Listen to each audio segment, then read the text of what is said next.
സംസ്ഥാനത്ത് ഉയർന്ന താപനില മുന്നറിയിപ്പ് 7 ജില്ലകളിൽ താപനില സാധാരണയേക്കാൾ 2 മുതൽ 3 ഡിഗ്രി സെൽഷ്യസ് വരെ ഉയരാൻ സാധ്യതയുണ്ടെന്നാണ് കേന്ദ്ര കാലാവസ്ഥാ വകുപ്പ് അറിയിച്ചത്. MG പ്രതീഷ് വിവരങ്ങളുമായി. പ്രതീഷ്, തുടർച്ചയായ ദിവസങ്ങളിൽ ഈ തരത്തിലേക്ക് യെല്ലോ അലേർട്ടാണ് കാലാവസ്ഥാ കേന്ദ്രം പുറപ്പെടുവിക്കുന്നത്. അത് ജില്ലകളുടെ എണ്ണം കൂടി വരുന്നു എന്നൊക്കെയുള്ളതാണ്. ഇന്നിപ്പോൾ നിലവിൽ എത്ര വരെ ആകാം ഓരോ ജില്ലകളിലും എന്നതാണ്. മുന്നറിയിപ്പുള്ള ജില്ലകൾ ഏതൊക്കെയാണ്? 7 ജില്ലകൾ.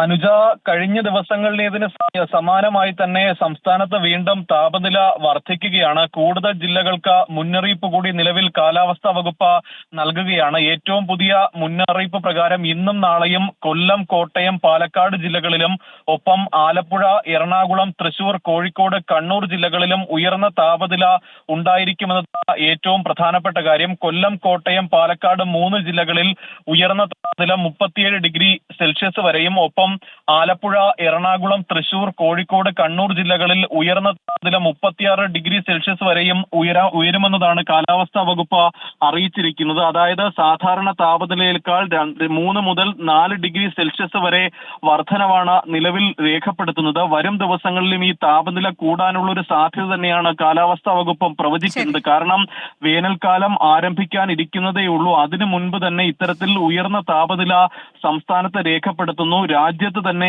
ഉയർന്ന താപനില രേഖപ്പെടുത്തുന്ന സംസ്ഥാനങ്ങളിലൊന്ന് കേരളമാണ്. ആ കാരണങ്ങൾ കൊണ്ട് തന്നെ കനത്ത ജാഗ്രത ഇക്കാര്യത്തിൽ വേണമെന്നതാണ് ആരോഗ്യ വകുപ്പും. സംസ്ഥാനത്ത് കൊടും ചൂടാണ്. വരും ദിവസങ്ങളിൽ ചൂട് കൂടുമെന്നുള്ളതാണ്. ഇപ്പോൾ 7 ജില്ലകളിൽ നിലവിൽ ജാഗ്രത മുന്നറിയിപ്പുണ്ട്. 37 ഡിഗ്രി സെൽഷ്യസും 36 ഡിഗ്രി സെൽഷ്യസും ഈ ജില്ലകളിൽ എത്താൻ സാധ്യതയുണ്ട്.